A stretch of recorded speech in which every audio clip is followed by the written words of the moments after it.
মানুষের অন্তরে ধারণা ছিল যে দুনিয়ার জমিনে যতই জুলুম অত্যাচার করুক না কেন, এরপরে যে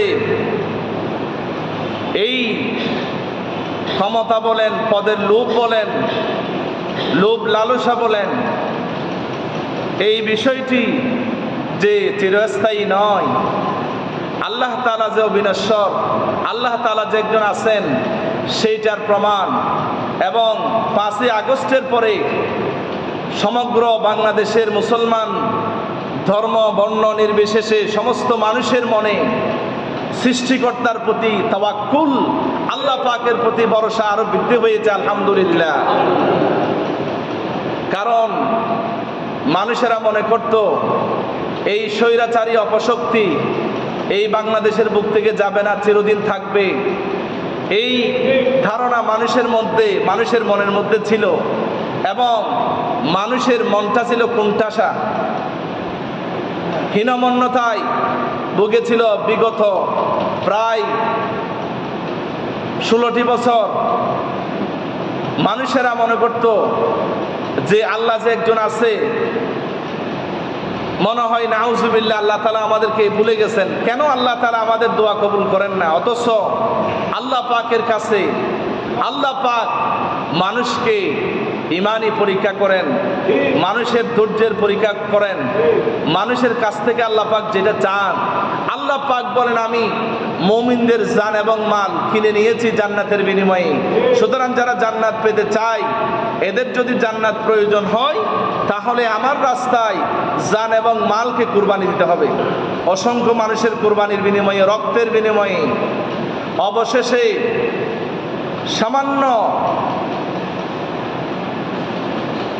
সামান্য কিছু স্লিপ অফ টাঙ্গের কারণে বিনিময়ে আল্লাহ পাক স্বৈরাচারী অপশক্তি, দেশদ্রোহী, যাদের বিন্দু পরিমাণ আমাদের জন্মভূমি বাংলাদেশের প্রতি যাদের দয়া মায়া ছিল না, সেই অপশক্তির দুর্বৃত্ত হয়েছে, যার কারণে আয় আল্লাহ তোমার কাছ থেকে যা চেয়েছি, তোমার কাছ থেকে যা চেয়েছি, এর চেয়ে আল্লাহ তুমি আমাদেরকে আরো বেশি দিয়েছো, আলহামদুলিল্লাহ বলে। কারণ মানুষেরা মনে করত, এটা চিন্তা করে নাই, এমনকি স্বৈরাচারী শাসকের গোলামেরা যারা দলীয়করণ করেছে, যারা আজকে এক নায়কতন্ত্র বাকশাল কায়েম করেছিল, তারাও সীমা লঙ্ঘন করেছে। আল্লাহ পাক যে একজন আছেন, আল্লাহ পাক বলেন লিনানজুরাকুম কাইফা তা'মালুন, আমি আল্লাহ একজন আছি খালেক, আমি আল্লাহ একজন তোমাদের পালনকর্তা, তোমাদের সৃষ্টিকর্তা। আমি আল্লাহ তোমাদের সবাইকে বানিয়েছি, মায়ের পেটের ভিতরে 9 মাস ধরে তিল তিল করে আমি বানিয়েছি। আমার সেই বান্দাগুলিকে পাখির মতো গুলি করতেছ। আমি আল্লাহ আসি, এবং আমি আল্লাহর কোনো মরণ নাই। হাইয়ুন কাইয়ুম, চিরস্থায়ী চিরঞ্জীব একজন, তিনি হলেন আমার আল্লাহ। এবং সে আল্লাহর প্রতি এই 5ই আগস্টের এই বিজয়ের বিনিময়ে, বাংলাদেশের স্বাধীনতার বিনিময়ে আল্লাহর প্রতি তাওয়াক্কুল, ভরসা আরো বৃদ্ধি পেয়েছে আমাদের, আলহামদুলিল্লাহ। সমগ্র মানুষের মুখে হাসি, এমনকি গাছপালা তরুলতা থেকে শুরু করে সমগ্র বাংলাদেশ আজকে স্বস্তির নিঃশ্বাস ফেলেছে, বলি আলহামদুলিল্লাহ। এজন্য আজকে আমার বিষয় হবে স্বৈরাচারের পতন, অর্থাৎ জালিমের পতন সম্পর্কে আল্লাহ পাক কোরআনের মধ্যে কি ইন্ডিকেশন দিয়েছেন, কি নেভিগেশন দিয়েছেন, সেই কথা আমি আজকে বলার চেষ্টা করব বিমাশিয়াতিল্লাহি তাআলা। আল্লাহ পাক সূরা দোহার মধ্যে বলেন, নবী করিম সাল্লাল্লাহু আলাইহি ওয়াসাল্লামের কাছে কিছুদিনের জন্য ওহী আসা বন্ধ হয়েছিল, এবং কাফের বেদিন, কাফের মুশরিকেরা নবী করিম সাল্লাল্লাহু আলাইহি ওয়াসাল্লামকে নিয়ে যখন ঠাট্টা বিদ্রুপ করেছেন, বলতে লাগলো, মুহাম্মদ সাল্লাল্লাহু আলাইহি ওয়াসাল্লাম, তোমার রব, তোমার খোদা তোমাকে ভুলে গেছে, তোমার সাথে আর কথা বলবে না। এভাবে করে নবী করিম সাল্লাল্লাহু আলাইহি ওয়াসাল্লামকে যখন তুহমত, ব্লেম দিতে শুরু করলো, অপমান অপদস্থ করতে শুরু করলো, আল্লাহ রাব্বুল আলামিন ওহী নাজিল করে হযরতে জিবরাইলের মাধ্যমে বলে দিলেন, মা ওয়াদ্দাআকা রাব্বুকা ওয়া মা ক্বালা। ও আমার হাবিব,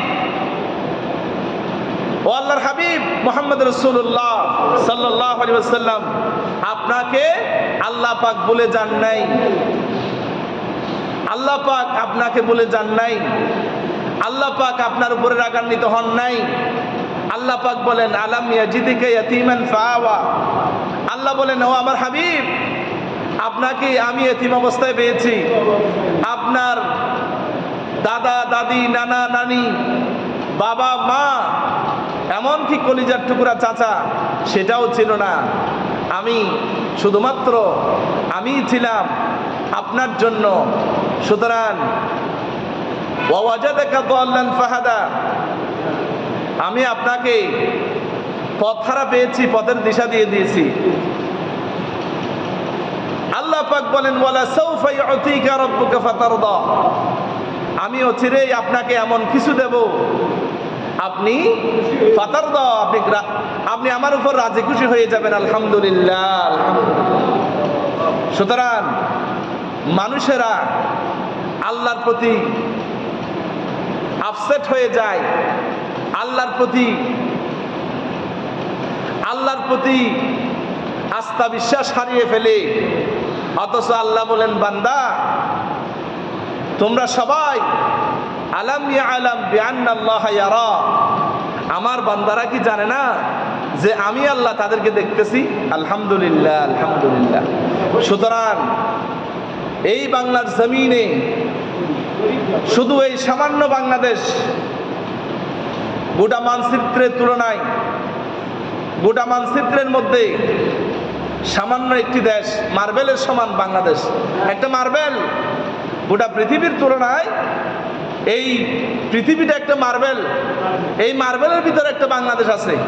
এই বাংলাদেশের মধ্যে আমরা জররা পরিমাণ অনুবীক্ষণ যন্ত্র দিয়া একটা সরিষার দানার পরিমাণ, অথবা এটাকে 70 ভাগের 1 ভাগ যখন আপনি করবেন, সেই 1 ভাগ আপনি মানুষ, আপনি বাংলাদেশে বসবাস করেন। এই বাংলাদেশের ভূখণ্ডের আমি আপনাদেরকে কাউকে আমি নেতা বানিয়েছি, কাউকে পদ দিয়েছি, অথবা বৈধ হোক অবৈধ হোক আমি ক্ষমতা দিয়ে থাকি। অথবা এই যে আমরা বলি এটা ক্ষমতা, আসলে এটা ক্ষমতা নয়, এটা হচ্ছে পদে সমাসীন হওয়া, অর্থাৎ পদ পাওয়া, দায়িত্ব পাওয়া। অর্থাৎ আপনি দায়িত্ব পেলেন মানে আপনি জনগণের গোলাম হয়ে গেলেন। আলহামদুলিল্লাহ, জনগণের সেবক হয়ে গেলেন। জনগণ কি খায়, কি খাইতেছে না খাইতেছে, জনগণ কষ্ট পাচ্ছে কিনা, আপনার কাছে চোখ 18টা থাকতে হবে। যদি আপনি আপনার কারণে যদি কোনো কুকুর, আপনার এলাকার একটা কুকুরও যদি না খেয়ে মারা যায়, অথবা রাষ্ট্রীয় সম্পদের, নবী করিম সাল্লাল্লাহু আলাইহি ওয়াসাল্লাম বলেন, রাষ্ট্রীয় সম্পদের যদি একটা সুতা পরিমাণ অথবা তার চেয়ে কম যদি রাষ্ট্রীয় কোনো সম্পদ যদি আত্মসাৎ করা হয়, তাহলে সেই সুতা আপনাকে কাঁধের উপর নিয়ে কিয়ামতের ময়দানে হাজির হতে হবে, জবাবদিহি করতে হবে আল্লাহর কাছে। এটাই হলো ইসলামের বিধান। বলি আলহামদুলিল্লাহ। অথচ কোথায় কোরআন হাদিস? আমরা পদ পেলেই, দায়িত্ব পেলেই এবার হাম চুমান দিগার নিস, আমি একটা কিছু, আমি সব, এরপরে আমি চিরস্থায়ী খাওয়ার জন্য, সারাটি জীবন খাওয়ার জন্য। নিজে একবারও চিন্তা করে না, আমার চুলগুলা যে সাদা হয়ে যাচ্ছে, আস্তে আস্তে আমি যে আমার চামড়াগুলি কুচকায় যাচ্ছে, আজকে আমাকে যে একদিন একদিন চলে যেতে হবে, মরণে আমাকে এই যে ছোট্ট একটি গর্তের ভিতরে কবরের মধ্যে আমাকে ঢুকতে হবে, সেই পরকালীন চিন্তা যাদের মধ্যে নাই, যাদের মধ্যে নীতি নৈতিকতা নাই, যাদের মধ্যে আদর্শ নাই, এরাই একমাত্র মানুষের উপরে জুলুম, অত্যাচার, নির্যাতন, নিপীড়ন, নিষ্পেষণ চালাইতে পারে। এমন বর্বরতা, নিষ্পেষণ, নিপীড়ন চালিয়েছেন যেইগুলি ফেরাউন, নমরুদ, সাদ্দাত, হামান, আবু জেহেল, আবু লাহাব, উতবা, শাইবা, মুগীরা সবাইকে হার মানিয়ে গেছেন। আউযুবিল্লাহি মিন যালিক।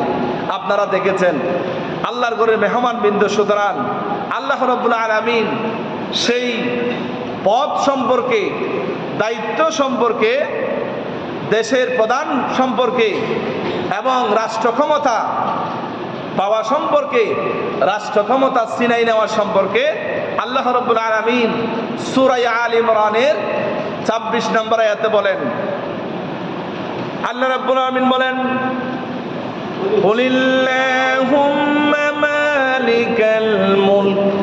আল্লাহ রাব্বুল আলামিন বলেন, হে নবী আপনি বলে দেন, আল্লাহ পাক বলেন সর্বোত্তম ক্ষমতার মালিক আলহামদুলিল্লাহ। হে নবী কুল, হে নবী আপনি আমার বান্দাদেরকে, বাংলাদেশের সমস্ত মানুষদেরকে ওয়াজ করে দেন, জানিয়ে দেন, তাদেরকে নোটিস করে দেন, আল্লাহুম্মা মালিকাল মুলক, সমস্ত ক্ষমতার মালিক, গোটা দুনিয়ার রাজত্বের মালিক, এই দুনিয়া সাময়িকের জন্য তোমাদেরকে আমি বর্গা চাষি বানিয়েছি। তাই বলে তোমরা দায়িত্ব পাওয়ার পরে, আমার জমিন পাওয়ার পরে সাময়িকের জন্য আমার জমিনের উপরে কি করো না করো সব কিছু আমি আল্লাহ কুদরতের ফেরেশতা দিয়া, আমার চক্ষু দিয়া আমি সব কিছু দেখি এবং রেকর্ড করি। সুবহানাল্লাহ, সুবহানাল্লাহ। আল্লাহ রাব্বুল আলামিন বলেন, আল্লাহুম্মা মালিকাল মুলক, সমগ্র ক্ষমতার মালিক, সমস্ত দুনিয়ার মালিক, রাজত্বের মালিক একজন, তিনি হলেন আমার আল্লাহ। আল্লাহ বলেন, ফাআলুল লিমা ইউরিদ, আমি যা ইচ্ছা তা করি। মানুষ কল্পনা করে নাই এই ৫ই আগস্ট যে বাংলাদেশ আবার স্বাধীন হবে, আল্লাহর কাছ থেকে যে এতটুকু আমরা পাবো। আল্লাহ তোমার দরবারে হাজার লাখ কোটি শুকরিয়ার মস্তক তোমার কাছে অবনত করি। আল্লাহ, আল্লাহ আমাদের নিঃশ্বাস পরে তোমার শুকরিয়া আদায় করে বলতেছি আলহামদুলিল্লাহ। এরপর আল্লাহ পাক বলেন, সমগ্র ক্ষমতার মালিক আমি আল্লাহ। তুতিল মুলকা মান তাশা, আল্লাহ পাক বলেন, তুতিল মুলকা মান তাশা, আল্লাহ পাক বলেন আমি যাকে ইচ্ছা তাকে আমি রাজত্ব দান করি আলহামদুলিল্লাহ, পদের মালিক বানিয়ে দিই, অর্থাৎ ক্ষমতা দান করি। এরপর আল্লাহ পাক বলেন, ওয়াতাসিউল মুলকা মিম্মান তাশা, আল্লাহ পাক বলেন আমি আল্লাহ যখন আমি তোমাকে রাজত্ব দিয়েছি, ক্ষমতা দিয়েছি, তোমাকে প্রধানমন্ত্রী বানিয়েছি, সেই প্রধানমন্ত্রিত্ব তুমি যদি সীমালঙ্ঘন করো তাহলে ওয়াতাসিউল মুলকা মিম্মান তাশা, আল্লাহ বলেন আমার কথা নয়, আল্লাহ পাক বলেন আমি সেই পদ, সেই চেয়ার আমি আল্লাহ ছিনিয়ে নেব। সুবহানাল্লাহ। আল্লাহ পাক বলেন, তুতিল মুলকা মান তাশা, আল্লাহ পাক বলেন আমি যাকে ইচ্ছা তাকে ক্ষমতা দেই, দুনিয়ার জমিনে আমি পদে সমাসীন করি, পদের মালিক বানিয়ে দিই, দেশের প্রধান দায়িত্বশীল বানিয়ে দিই। আবার যখন তুমি গাদ্দারি করবা, সীমালঙ্ঘন করবা, মিথ্যাবাদী যখন মিথ্যাচার করবা, যখন মানুষের উপরে জেল জুলুম অত্যাচার করবা, একদলীয় বাকশাল যখন কায়েম করবা, আল্লাহ পাক বলেন ওয়াতাসিউল মুলকা মিম্মান তাশা, আল্লাহ বলেন আমি যাকে ইচ্ছা তাকে ক্ষমতা ছিনিয়ে নিয়ে তাকে আবার আমি রাস্তার ফকির বানিয়ে দিই। নাউযুবিল্লাহ। এরপর আল্লাহ পাক বলেন শুধু তাই নয়, ওয়া তুইজ্জু মান তাশা, আল্লাহ পাক বলেন ইজ্জত সম্মান যাকে ইচ্ছা আমি তাকে দান করি। আল্লাহ পাক বলেন ওয়ালিল্লাহি ইজ্জাতুন জামিআ, আল্লাহ পাক বলেন সমস্ত দুনিয়ার মধ্যে সম্মান, ইজ্জত, মান, মর্যাদা সব কিছু আমি যাকে ইচ্ছা তাকে দান করি আলহামদুলিল্লাহ। এরপর আল্লাহ পাক বলেন ওয়া তুযিল্লু মান তাশা, আমি সম্মান দিয়েছি, সম্মান যদি রাখতে না জানে আল্লাহ পাক বলেন তাকে আমি সম্মান থেকে অপদস্থ করে তাকে আমি বেইজ্জত করে ছেড়ে দিই। নাউযুবিল্লাহ। এরপর আল্লাহ পাক বলেন বিয়াদিকাল খায়র, আল্লাহ পাক বলেন আমার হাতেই সমস্ত কল্যাণ রয়েছে। ইন্নাকা আলা কুল্লি শাইইন কাদির, আল্লাহ বলেন আমি সর্বোত্তম ক্ষমতার মালিক আলহামদুলিল্লাহ। এরপর আল্লাহ পাক আরেক আয়াতের মধ্যে বলেছেন আন্নাল কুওয়াতা লিল্লাহি জামিআ, আল্লাহ পাক বলেন নিশ্চয়ই সর্বোত্তম ক্ষমতার মালিক। লিল্লাহি লামে তাকিদ দিয়ে ব্যবহার করলেন আল্লাহ পাক, শুধুমাত্র একমাত্র ক্ষমতার মালিক হলেন একজন, তিনি হলেন আমার আল্লাহ। আল্লাহর ঘরে মেহমান বৃন্দ, সুতরাং এরপরে হযরতে কাব ইবনে মালিক রাদিয়াল্লাহু তাআলা আনহু বলেন, মা দিবানে জাইয়ানে উরসিলা ফি গনামিন। হযরত কাব ইবনে মালিক রাদিয়াল্লাহু তাআলা আনহু বলেন, নবী করিম সাল্লাল্লাহু আলাইহি ওয়াসাল্লাম ইরশাদ করেছেন, মা দিবানে জাইয়ানে উরসিলা ফি গনামিন, দুইটা ক্ষুধার্ত বাঘ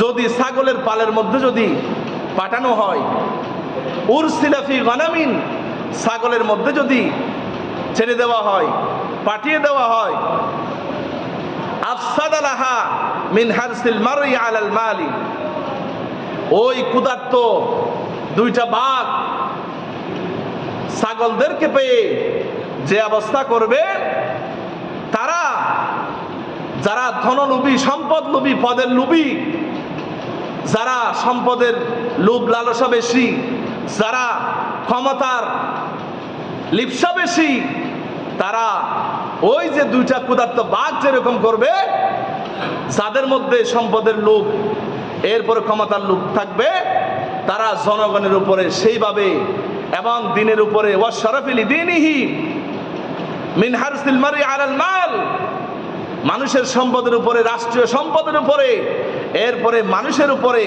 এবং দিন ইসলামের উপরে, মুসলমানদের উপরে এমন ভাবে সে আঘাত করবে যেমনি ভাবে দুইটা ক্ষুধার্ত বাঘ ছাগল পেয়ে যে আঘাত করবে। নাউজুবিল্লাহি মিন যালিক। তিরমিজি শরীফের 2298 নম্বর হাদিস আমি আপনাদের সামনে বললাম। সুতরাং আল্লাহর ঘরে মেহমান বৃন্দ, সমস্ত ক্ষমতার মালিক, সমস্ত রাজত্বের মালিক, গোটা দুনিয়ার মালিক একজন, তিনি কে? আল্লাহ তাআলা। সে আল্লাহ পাক বলেন, লিল্লাহি মা ফিস সামাওয়াতি ওয়া মা ফিল আরদ। আল্লাহ পাক বলেন, আকাশ এবং জমিনে যা কিছু তোমরা দেখতে পাও সব কিছুর মালিকানা, মূল মালিকানা আমি আল্লাহ সুবহানাল্লাহ। সুতরাং আমার জমিনের উপরে যদি ক্ষমতার অপব্যবহার করো, যদি আমার উপরে মানুষের উপর যদি জুলুম করো, মানুষের উপকার করার জন্য তোমাদেরকে বানিয়েছি। আল্লাহ পাক বলেন, কুনতুম খায়রা উম্মাতিন উখরিজাত লিন-নাসি তা'মুরুনা বিল মা'রুফি ওয়া তানহাউনা আনিল মুনকার। আল্লাহ পাক বলেন, ও দুনিয়ার মানুষেরা শোনো, তোমাদেরকে মানব জাতির কল্যাণের জন্য তোমাদেরকে বানিয়েছি এবং তোমাদেরকে মানব জাতির কল্যাণ করতে গিয়া সৎ কাজের আদেশ দিবা, অসৎ কাজ থেকে নিষেধ করবা। সৎ কাজের আদেশ দেওয়ার জন্য অবশ্যই সমগ্র যারা সৎ কাজের আদেশ দিবে সেই মানুষগুলিকে রাষ্ট্রীয় ক্ষমতা সংসদে যেতে হবে। সংসদে না গেলে এই মানুষগুলি দুনিয়ার মধ্যে সৎ কাজের আদেশ, অসৎ কাজ থেকে নিষেধ করার জন্য অনুরোধ করতে পারবে, আদেশ করতে পারবে না, আইন পাস করতে পারবে না। নাউজুবিল্লাহ। এই জন্য আল্লাহ পাক বলেন, আমি মানব জাতির কল্যাণের জন্য আমি মানুষদেরকে ক্ষমতা দিয়ে থাকি, পদের মালিক বানিয়ে থাকি, জনগণের প্রধান বানিয়ে থাকি। সুতরাং যখন সে সীমা লঙ্ঘন করবে, মানুষের উপরে যখন জেল জুলুম করবে, অতি যুগে যুগে আমার নিদর্শন রয়েছে, এই নিদর্শন থেকে শিক্ষা নাও। যারা শিক্ষা নিবে না এই পথগুলি থেকে, অতীতের ইতিহাস থেকে যারা শিক্ষা নিবে না, তারা কোনোদিন হেদায়েতের মালিক হবে না। নাউজুবিল্লাহ। সুতরাং দেখতে হবে, যেমন যারা পরীক্ষার্থী, যারা পরীক্ষা দিবে, মনে করেন এসএসসি পরীক্ষা দিবে ছাত্র ভাইরা, এখন এই ছাত্র ভাইয়েরা এসএসসি পরীক্ষা দিবে। এসএসসি পরীক্ষা আমি কেমনে দিব? আমি একটা সাজেশন নিই, একটা নোট অথবা গাইড অথবা বিগত সালের প্রশ্নগুলো আমরা দেখে এগুলা থেকে ম্যাক্সিমাম এগুলা থেকে আমরা স্টাডি করি, পড়ালেখা করি। কেন? যাতে করে আমাকে এসএসসি পরীক্ষা দিতে হবে। এই জন্য ঠিক তেমনি আপনি ক্ষমতা পাবেন, ক্ষমতা আল্লাহ পাক আপনাকে দিবেন, কিন্তু এই ক্ষমতা যখন আপনি কিভাবে চালাবেন, আপনি যখন ইতিহাস দেখবেন, ইতিহাস থেকে আপনি শিক্ষা নিতে হবে। যদি আপনি ইতিহাস না দেখেন, যদি আপনি কিং জং উনের মতো যদি আপনি এক নায়কতন্ত্র চালিয়ে বাকশাল কায়েম করে জনগণের ভোটাধিকার হরণ করে মানুষের মৌলিক অধিকার হরণ করে মানুষকে পরাধীনতার শৃঙ্খলে আবদ্ধ রেখে আপনি যখন অত্যাচার চালাবেন, কোন ঘুমের রাজত্ব যখন আপনি কায়েম করবেন, আল্লাহ পাক বলেন ইন্না বাতাশা রাব্বিকা লাশাদীদ। বলেন আলহামদুলিল্লাহ। আল্লাহ রাব্বুল আলামিন বলেন ইন্না বাতাশা রাব্বিকা লাশাদীদ। আল্লাহ পাক বলেন আর নিশ্চয়ই আমি যখন বান্দাকে ধরব তখন আমার ধরা লাশাদীদ। আল্লাহ পাক শাদীদ বলতে পারতেন, শুধু শাদীদ বলেন না, আল্লাহ পাক বলেন অবশ্যই আল্লাহর ধরা অতি কঠিন। সুবহানাল্লাহ। সুতরাং এই যে আল্লাহ রাব্বুল আলামিন দুনিয়ার জমিনে রাজা এবং প্রজা দুইটা শ্রেণী। ইসলামের মধ্যে রাজা এবং প্রজা, কোনো মানুষ নাই, কোনো ভেদাভেদ নাই, তাফরিকা নাই, ডিস্টেন্স নাই, ডিফারেন্স নাই, বৈষম্য নাই। সমগ্র রাজা এবং প্রজা, all are equal in Islam, all are equal in Islam. আন-নাসু মুতাসাউইয়াতুন কাসনানিল মুশত। সমস্ত মানুষগুলি আল্লাহর কাছে, নবী করিম সাল্লাল্লাহু আলাইহি ওয়াসাল্লাম বলেছেন সমগ্র মানুষগুলি আল্লাহর কাছে চিরনিতাতের মতো সমান। বলি আলহামদুলিল্লাহ। সুতরাং যখন হযরত ওমর, নবী করিম সাল্লাল্লাহু আলাইহি ওয়াসাল্লাম, হযরত আবু বকর, ওমর, ওসমান, আলী যারা রাষ্ট্র পরিচালনা করেছেন, তারা এত সতর্ক ছিলেন। হযরত ওমর বলতেন যদি আমার ভূখণ্ডের ভিতরে একটা কুকুরও যদি না খেয়ে মারা যায়, আমি ওমরকে আল্লাহর কাছে জবাবদিহি করতে হবে। আলহামদুলিল্লাহ, আলহামদুলিল্লাহ। সুতরাং সেই ইতিহাস থেকে, সেই কোরআন থেকে, হাদিস থেকে, ইসলামের ইতিহাস থেকে অবশ্যই শিক্ষা গ্রহণ যদি করত, যদি নৈতিকতার সমন্বয়ে দায়িত্ববোধ নিয়ে যদি আজকে দায়িত্ব পালন করত, তাহলে আজকে পিছনের দরজা দিয়ে পালানো লাগতো না। নাউযুবিল্লাহি মিন যালিক। সুতরাং আল্লাহর ঘরের মেহমানবৃন্দ, আল্লাহর ঘরের মেহমানবৃন্দ, আমাকে হয়তো আপনারা বলবেন হুজুর আপনি অমুক দল করেন, তমুক দল করেন, আমি কোনো দলের দিকে টানলে আমার কিছু করার নাই। সুতরাং আমি হক কথাগুলি বলবো, যতক্ষণ পর্যন্ত আমার কলিজার ভিতরে রূহ থাকবে আমি ততক্ষণ পর্যন্ত হক কথা বলবো। আপনাদের ভালো লাগুক আর না লাগুক এটা আমার দেখার বিষয় না। সুতরাং আল্লাহর ঘরের মেহমানবৃন্দ, আল্লাহর ঘরের মেহমানবৃন্দ, আল্লাহ পাক বলেন ফামলাইতু লিল কাফিরিনা সুম্মা খাসতুম। আমি আল্লাহ মানুষদেরকে, আমি কাফেরদেরকে, স্বৈরাচারদেরকে আমি আল্লাহ সময় দিই, টাইম দিই। যেমন ফেরাউন রাজত্ব করেছিল প্রায় 200 বছর পর্যন্ত। এই 200 বছর পর্যন্ত রাজত্ব করার পরে, 200 বছর রাজত্ব করার পরে ফেরাউনকে আল্লাহ পাক ধ্বংস করলেন কি দিয়া? পানি দিয়া, পানিতে চুবাইয়া। সেই ফেরাউনের লাশ এখনো পর্যন্ত আছে, এখনো পর্যন্ত ফেরাউনের লাশ এখনো আছে। সেই ফেরাউনের প্রেতাত্মা, ফেরাউন থেকে শিক্ষা গ্রহণ না করে ফেরাউনের সাথে আপনি পাল্লা দিয়ে ফেরাউনের ডিগ্রি লাভ করলেন, আপনি ফেরাউনের সাথে কম্পেয়ার করলে চেহারার সাথে মিলে যাচ্ছে। সুতরাং আপনি যেগুলা করলেন, করার পরে বলে আমি কেন পদত্যাগ করব, আমার অপরাধ কি? তোমার অপরাধ কি? তুমি রাস্তায় নেমে দেখো না। তুমি এক ভিতরে সেফটির ভিতরে থাকলে তো তোমার অপরাধ তোমাকে বুঝাই দেওয়া যাবে না। জনগণের মাঝে আসো। সুতরাং আল্লাহর ঘরে মেহমানবৃন্দ, আল্লাহ একজন আছেন। আল্লাহর প্রতি তাওয়াক্কুল, আল্লাহর প্রতি ঈমান যার বেশি থাকবে সেই ব্যক্তিকে আল্লাহ পাক বাঁচানোর জন্য, চলার জন্য হেদায়েতের রাস্তা বের করে দিবেন। বলি আলহামদুলিল্লাহ। এই জন্য আল্লাহর ঘরে মেহমানবৃন্দ, আল্লাহর ঘরে মেহমানবৃন্দ, সুতরাং এই জালিমদের সম্পর্কে আল্লাহ পাক বলেন, আল্লাহ রাব্বুল আলামিন বলেন ইন্নামাস সাবিলু আলাল্লাযীনা ইয়াজলিমুনান নাস।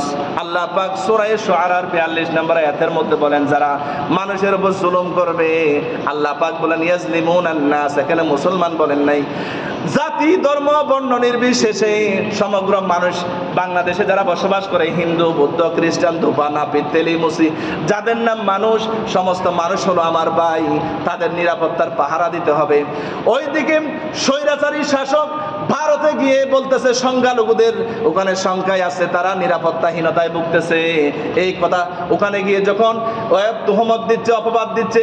এইদিকে বাংলাদেশের মুসলমানেরা ছাত্র ভাইয়েরা তাদের গির্জা মণ্ডপ, তাদের পেগুড়া, তাদের উপাসনালয়গুলি পাহারা দিয়েছে, আলহামদুলিল্লাহ। সুতরাং এটাই হচ্ছে ইসলাম। আমরা মানুষের উপরে, জানমালের উপরে আমি আঘাত করব, এটা ইসলাম সমর্থন করে না। যেই হোক, মানুষের উপর আপনি জুলুম করবেন, মানুষের উপর আপনি জুলুম করবেন, এই সুযোগে গোটা দেশ যখন সেফটির বাইরে চলে গেছে, মানুষেরা এই সুযোগে মানুষের উপর নির্যাতন করে। নাউজুবিল্লাহ মিজান। একজন মানুষ আওয়ামী লীগ করুক, সে তো আমার ভাই, তার দোকানের মধ্যে কেন আপনি আঘাত করলেন? আওয়ামী লীগ করুক, তাকে সংশোধন করার সময় দিতে হবে। তার কোথায় দোকান আছে, দোকানপাট আছে, কোথায় কি আছে, এগুলা ইসলাম সমর্থন করে না। জানমালের উপরে যেটা ক্ষতি করতেছো, এগুলি রাষ্ট্রীয় সম্পদ, এগুলি আমাদেরকে আবার ফিল আপ করতে হবে। সুতরাং আল্লাহর ঘরে মেহমান বৃন্দ, এই যারা সীমা লঙ্ঘন করবে, আল্লাহ পাক তাদেরকে ফামলাইতুলিল কাফিরিনা সুম্মা আখাসতুম, আল্লাহ বলেন আমি টাইম দিই, সময় দিই, সময় দেওয়ার পরে আমি আল্লাহ আবার গ্রেফতার করব। গোটা দুনিয়ার বুকে, গোটা বাংলাদেশে এত মূর্তি শেখ মুজিবের মূর্তি বানিয়েছে শুধু। ভাই, আমার কথা হচ্ছে শেখ মুজিবের মান মর্যাদা অনেক বেশি, দেশের অবদান ছিল, তাকে শ্রদ্ধা করি, সম্মান করি। কিন্তু আপনি স্বৈরাচারী প্রধানমন্ত্রী, আপনি পিতার নাম বিক্রি করে করে যা কিছু করলেন। হ্যাঁ, মানুষেরা পেঁয়াজ খেতে পারে না, মরিচ খেতে পারে না। হ্যাঁ, আপনার বন্ধুর দেশ, আপনার আপনার আপনার শ্বশুর বাড়ির দেশ, পেঁয়াজ দেয় না, আপনি ইলিশ মাছ দেন, তার সাথে এত ভালোবাসার সম্পর্ক। বিএসএফ এর গুলিতে অন্য যারা প্রধানমন্ত্রী ছিল তাদের চেয়ে বিএসএফ এর গুলিতে সবচেয়ে বেশি মারা গেছে, নাউজুবিল্লাহি মিন যালিক। এবং এই দরিদ্র গরিব দেশে আপনি এতগুলা মূর্তি বানালেন, গোটা শেখ মুজিবের মূর্তি দিয়া গোটা দেশটাকে আপনি নাপাক করলেন। এইগুলা মূর্তি না বানিয়ে তার জন্য একটা মসজিদকে আপনি সরকারি করে দেন। আমার দেশে চকরিয়াতে এই জাফর নামে একজন কুলাঙ্গার সন্ত্রাসী এমপি, যার নাম জাফর আলম, এই জাফর আলম অবৈধভাবে এমপি হয়ে ছিল প্রজেক্টের ডাকাত, ছিল মূলত ডাকাত। সে এমপি হওয়ার কারণে মানুষকে মানুষ মনে করে নাই, গরিব মানুষের উপর জুলুম করে শেষ পর্যন্ত সে ওই যে টাকা পাচ্ছে না, যে মডেল মসজিদ হতে দেয় নাই, চকরিয়া উপজেলায় মডেল মসজিদ হতে দেয় নাই। ওখানে একজন টিউনু ছিল ভালো, শিবলি নোমান, এখন বর্তমানে রাঙ্গামাটি জেলায় আছে তিনি। এই শিবলি নোমানকে হুমকি দিয়েছিল ক্ষমতার বলে ওই যে স্বৈরাচারী শাসক 26 লক্ষ ভারতীয়দেরকে চাকরি দিয়ে প্রশাসনকে দলীয়করণ করে তারপরে বলে যে বেশি কথা বলে জেলখানা ঢুকিয়ে দেব। এই যে ক্ষমতার অপব্যবহার যারা করেছে, আজকে তারা কোথায়? সুতরাং আল্লাহর ঘরে মেহমান বৃন্দ, নেগেটিভ সেন্সে দিবেন না। আমি শিক্ষা নেওয়ার জন্য কথাগুলি বলতেছি। এই যে যারাই আজকে এই যে আবু রেজা নদভী, যার জন্ম হয়েছে জামাতের বৃদ্ধ দিয়া, সেই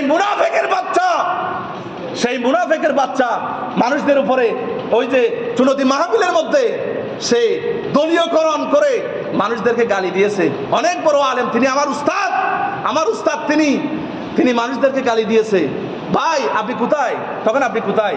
এখন তো আপনার জিকির কেউ করবে না, আপনি তো হয়তো বাংলাদেশের মাটিও পাবেন না। কি দরকার আছে এই ক্ষমতার? ভাই, এই ক্ষমতার কি দরকার আছে? 9 বছরের রাজা, 10 বছরের সাজা। আপনি মানুষের উপর জুলুম করলেন, অত্যাচার করলেন, সেইগুলির কৈফিয়ত আপনাকে দুনিয়াতেও দিতে হবে, পরকালেও দিতে হবে। আল্লাহ পাক বলেন একজন মানুষকে যে হত্যা করবে সে যেন ফাকান্নামা কাতালান নাসা জামিআ, সে যেন গোটা দুনিয়ার মানুষগুলোকে আপনি হত্যা করলেন। সুতরাং আল্লাহর ঘরে মেহমানবৃন্দ, আমি রাগ করার জন্য কথাগুলো বলতেছি না, আমাকেও আল্লাহর ধরা থেকে বাঁচতে হবে। কারণ এই যে দেখেন, আপনি ক্ষমতায় আসলেন, ক্ষমতায় এসেই আপনি লগি বৈঠার আন্দোলন, লগি বৈঠার আপনি রাজনীতি করে আপনি জামাত ইসলামীর উপরে শিবিরের ওই যে 28 অক্টোবর আপনি মারলেন। কিভাবে মারলেন? সাপের মতো করে আপনি লাঠি দিয়ে পিটালেন।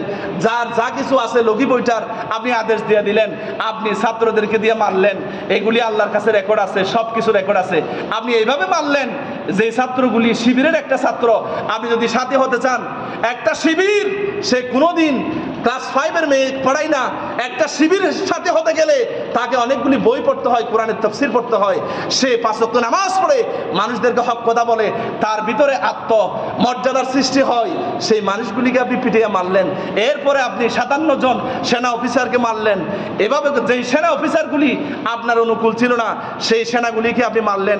এরপরে আপনি 15.5 লক্ষ কোটি টাকা আপনি পাচার করলেন, RTV নিউজ। এরপরে 15 বছরে আপনি 15 লাখ কোটি টাকা আপনি বণিক বার্তা আপনি ঋণ করে গেলেন।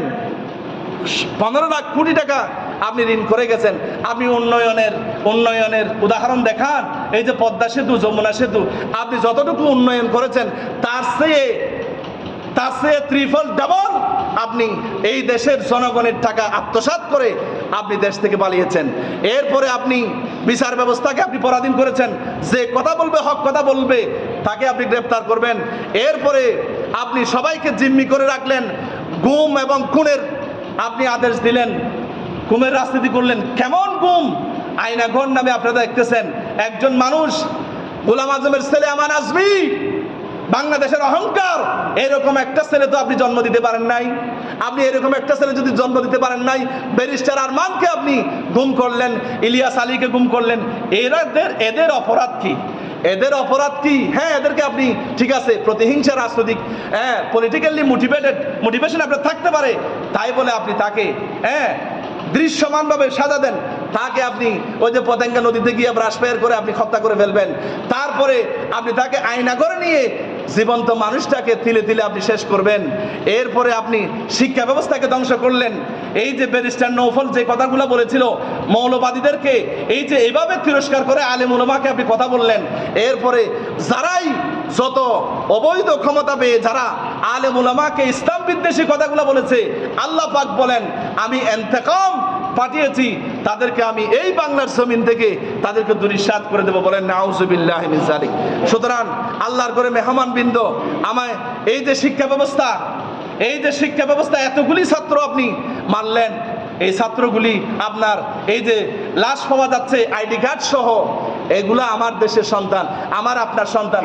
আপনি তো মারবেন কারণ আপনার ছেলে মেয়ে দেশে পড়ে না, এই দেশের সাধারণ মানুষের ছেলে মেয়ে পড়ে। বাবা কষ্ট করে রিক্সা চালিয়ে ছেলেকে পড়াচ্ছে, এই ছেলেকে আপনি মারলেন। কয় আমি কি অপরাধ? এক দফা এক দাবি, আমার কি অপরাধ? আপনার ছেলে মেয়ে তো এখানে পড়ে না, আপনি ওখানে বাড়ি করলেন, টাকা পাচার করলেন, আপনার ছেলে মেয়ে এখানে নাই, আপনি হুট করে একটা লাগেজ ছাড়া আপনি পালিয়ে যাবেন, আপনি তো বাঁচবেন। কিন্তু যাদেরকে আপনি মুরিদ বানিয়েছেন, গোলাম বানিয়েছেন, তাদেরকেও বাঁচার সুযোগ আপনি করে দিলেন না। এভাবে করে আপনি শিক্ষা ব্যবস্থা ধ্বংস করলেন। এরপরে নাস্তিক মুরতাদদেরকে আপনি মাথায় তুলে নিলেন। এই যে আপনার শামসুদ্দিন মানিক, শাহরিয়ার কবির, হাসানুল হক ইনুর মতো এই যে নাপাক এদেরকে আপনি প্রাধান্য দিলেন। এরপরে আপনি শত রকমের আলেম ওলামার উপর নির্যাতন করলেন, ভারতের গোলামি করলেন। এরপরে 26 লাখ আপনি ভারতের লোককে আপনি চাকরি দিলেন। বাংলাদেশের মানুষেরা মেধাকে মূল্যায়ন না করে আপনি দলীয়করণ করলেন। ধর্মীয় অনুষ্ঠান বন্ধ করলেন, যেখানে মাহফিল হবে সেখানে বন্ধ, সেখানে যারা পাতি নেতা আছে আওয়ামী লীগের, ছাত্রলীগের, তারা মাহফিল বন্ধ করতেছে। এরপরে অশ্লীলতা বাহির থেকে নেত্রী এনে, গায়িকা এনে আপনি নাচ গান করলেন। সংসদটাকে আপনি 2 টাকার মহিলাদেরকে আপনি মমতাজ, হাবি জাবি, আপনার গায়ক গায়িকা দিয়া আপনি গোটা সংসদটাকে আপনি নাপাক করে দিলেন। এরপরে গোটা পরিবার আপনি ইসলাম বিদ্বেষী, মুসলিম বিদ্বেষী মানুষের উপর আপনি জুলুম করলেন। আপনার পিতার যে জিকির করলেন, 2টা জিকির আপনি করলেন। একটা জিকির হলো শেখ মুজিব, আর একটা জিকির হলো রাজাকার। কথা বললে রাজাকার, কথা বললে রাজাকার, অমুক রাজাকার, এনায়েতুল আব্বাসী রাজাকার, স্বাধীনতার পরে জন্ম এরপরও রাজাকার, চেতনায় রাজাকার। এই রাজাকার জিকির করে আপনি এরপরে মানুষের প্রতিহিংসা দেখিয়ে আপনি যেগুলা করলেন, এই মাত্র আপনি তো যখন অবৈধভাবে ক্ষমতা নিয়েছিলেন তখন তো আপনি জানতেন না শুধু 15 বছর আপনি থাকবেন। যদি জানতেন তাহলে আপনি এই ভুল করতেন না। আপনি মিডিয়াকে দলীয়করণ করলেন, আপনি Diganta TV, peace TV, Islamic TV, যেইগুলি মুসলমানদের পরিবার ছেলে মেয়ে নিয়ে দেখতে পারে, এই ইসলামিক টিভিগুলি আপনি বন্ধ করে তারপরে ইন্ডিয়ান ময়লা আবর্জনা আপনি ঢুকালেন, ফেরাউনের মতো আপনি হুমকি দিলেন, বেশি বাড়াবাড়ি করলে আমি জেলখানা আবার ঢুকিয়ে দেবো। এটা ফেরাউন বলতো। আল্লাহ পাক বলেছেন লা জাআলান্নাকা মিনাল মাসজুনিন, কথা বললেই জেলখানার হুমকি দিত। এরপরে এই জন্মভূমি বাংলাদেশের প্রতি তাদের কোনো মায়া ছিল না। যদি মায়া থাকতো তাহলে এতগুলি লক্ষ লক্ষ মানুষকে তারা হত্যা করতো না। এরপরে ফাসিমে হেফাজতে ইসলামের আলেমদের উপরে তিনি হত্যা করলেন। এই যে ক্ষমতার লোভে যেগুলা করলেন, এরপরে আপনি মানুষদের সাথে আপনি বিদেশে যান, আপনি আলিঙ্গন করলেন, আপনি হাত মিলানেন, এরপরে আপনি পুরুষের সাথে এভাবে করলেন, আপনি 17 কোটি মানুষের ইজ্জত নিয়ে আপনি বিদেশে বিক্রি করলেন। আপনার স্টুডেন্ট লাইফ কর্মজীবন যেরকম ছিল আপনার জিল্লতি সেইভাবেই হয়েছে। নাউজুবিল্লাহি মিন যালিক। এরপরে আরো কথা আছে, স্বামীর প্রতি কোনো শ্রদ্ধা ছিল না। সজীব ওয়াজেদ জয় ওয়াজেদ সাহেব, আপনি যেভাবে পিতার জিকির করলেন, স্বামীর পায়ের নিচে স্ত্রীর বেহেশত। এই কথা তো আমি বলি নাই, নবী করিম সাল্লাল্লাহু আলাইহি সাল্লাম বলেছেন, স্বামী যদি বলে এই আমার স্ত্রীটা জান্নাতি, তাহলে সে জান্নাতে যাবে। যদি আপনি স্বামীর বদুয়া নিয়ে থাকেন, স্বামীর খবর আপনি একবারও গেলেন না, স্বামীর প্রতি আপনি শ্রদ্ধা নাই, আপনার ঘরের দারোয়ান পিয়ন পর্যন্ত কোটি কোটি টাকার মালিক যে প্রধানমন্ত্রী, আপনি নিজের ঘরের পিয়ন কন্ট্রোল করতে পারেন নাই, আপনি কিভাবে 17 কোটি মুসলমান, আপনি 17 কোটি নাগরিক জনগণ আপনি কিভাবে কন্ট্রোল করবেন? নাউজুবিল্লাহি মিন যালিক। এরপরে ডিবি কার্যালয়ের সেলে গিয়ে আপনি আলেম ওলামাকে গ্রেফতার করে উলঙ্গ করে পিটিয়ে তাদেরকে ওখানে কারা মহিলাদেরকে নিয়ে ওই আলেমের সামনে দিয়ে তারপরে বলতো এই জেনা কর। নাউজুবিল্লাহি মিন যালিক। এগুলো কি? ওই যে খুলনার এরশাদ শিকদার, এর সে জঘন্যতম। সুতরাং এই যে ডিবি কার্যালয়ে যারা অন্যায়ভাবে অবিচারভাবে যারা মানুষের উপর জুলুম করেছে, আল্লাহ বলেছেন ইন্নামাস সাবিলু আলাল্লাযিনা ইয়াজলিমুনান নাস, যারা মানুষের উপর জুলুম করেছো আমি আল্লাহ স্বয়ং নিজেই তাদের বিরুদ্ধে মামলা দায়ের করব কিয়ামতের ময়দানে। নাউজুবিল্লাহি মিন যালিক। সুতরাং মানুষের মৌলিক অধিকার হরণ করে এই আইনাগরের মধ্যে মানুষদেরকে নির্যাতন করে এরপরে আপনি দলীয় লোকদেরকে ব্যবহার করে আবার শেষ পর্যন্ত আপনি বহিষ্কার করেন। হ্যাঁ, লোকদেরকে ব্যবহার করে আবার তাদেরকে বহিষ্কার করেছেন। এরপরে আপনি অসংখ্য সাংবাদিক আপনি হত্যা করেছেন, সাগর রুনির মতো আপনি সাংবাদিক হত্যা করেছেন। এরপরে আপনি যখন সর্বশেষ আপনি, আমার কথা হচ্ছে আমি কোনো দলের দালালি করি না, কিন্তু আমি হক কথাটা বলি, আপনি যখন চলে গেলেন, পালিয়ে গেলেন, আপনার ব্লাউজ, আপনার ওই যে আপনার শরীরের কাপড়গুলি ছাত্রদের হাতে, এই ছাত্রগুলি আপনার ছেলের মতো, আপনার নাতির মতো, তাহলে আপনার ইজ্জত কোথায়? আপনার ইজ্জত যেই ছাত্রদেরকে আপনি মারলেন তাদের হাতে আপনার ইজ্জত হয়ে গেল। যেই ছাত্রগুলি আজকে চেয়েছিল চাকরি, এই ছাত্রগুলি হয়ে গেছে সংসদীয় সরকার, সেই ছাত্রগুলি হয়ে গেছে কি এখন সরকার। এগুলি আল্লাহ পাক কুলিল্লাহুম্মা মালিকাল মুলক, আল্লাহ বলেন আমি যাকে ইচ্ছা তাকে আমি রাজত্ব দিয়ে থাকি, দায়িত্ব দিয়ে থাকি, ক্ষমতা দিয়ে থাকি। এরপরে যখন আমার সাথে যখন আবার গাদ্দারি করবা, আমি আল্লাহ আবার সেই ক্ষমতা আমি ছিনাই নেব। সুতরাং এই যে এই 5ই আগস্ট, এই যে স্বাধীনতা থেকে আমাদেরকে শিক্ষা নিতে হবে, মানুষের ভোটাধিকার ফিরে এসেছে, এরপরে মানুষের মধ্যে আত্মবিশ্বাস সৃষ্টি হয়েছে, দেশের প্রতি মায়া সৃষ্টি হয়েছে। আজকে ছোট্ট ছোট্ট মেয়েরা ছেলেরা আজকে ট্রাফিকের দায়িত্ব পালন করতেছে। দেখেন আজকে তারা রাস্তায়, দেশের প্রতি মায়া। যেই ছাত্রগুলিকে আপনি পাখির মতো গুলি করলেন যাত্রাবাড়িতে, সেই ছাত্রদেরকে, আলেমদেরকে, জুব্বা পরা আলেম এভাবে করে তাকে জড়াই ধরছে পুলিশকে, বলে যে যাও, তাকে আপনি গুলি করে শেষ করে দিলেন। তাদের পরিবারে গিয়ে একবার দেখেন। সুতরাং এইখান থেকে আমাদেরকে শিক্ষা নিতে হবে, এই আন্দোলন থেকে, এই বিজয় থেকে আমাদেরকে শিক্ষা নিতে হবে। এই আন্দোলনের মাধ্যমে ছাত্রদের বিজয় হয়েছে, এরপরে আল্লাহর প্রতি আমাদের আস্থা বিশ্বাস সবচেয়ে বেশি বেড়ে গেছে, আলহামদুলিল্লাহ। সুতরাং সর্বশেষ কথা হলো, এই দেশকে পরাশক্তি থেকে এই দেশকে পরাধীনতার শৃঙ্খল থেকে মুক্ত করে এই দেশের উন্নয়ন অগ্রগতিতে সর্বসম্মতিক্রমে সর্বদলীয়ভাবে হিংসা বিদ্বেষ ভুলে গিয়ে দল মত নির্বিশেষে একতাবদ্ধ হয়ে সবাই এক হাতে হাত মিলিয়ে এই দেশকে এই জাতিকে উন্নতির দিকে নিয়ে যাওয়াই হচ্ছে আমাদের মূল উদ্দেশ্য বলি আলহামদুলিল্লাহ। আল্লাহ পাক আমাদের সবাইকে বোঝার তৌফিক দান করুক, আমিন। হাদা মা ইনদি ওয়াল ইলমু ইনদাল্লাহ। ওয়াসসালামু আলাইকুম ওয়া রাহমাতুল্লাহ। যারা 4 রাকাত পড়েন নাই 4 রাকাত পড়েন।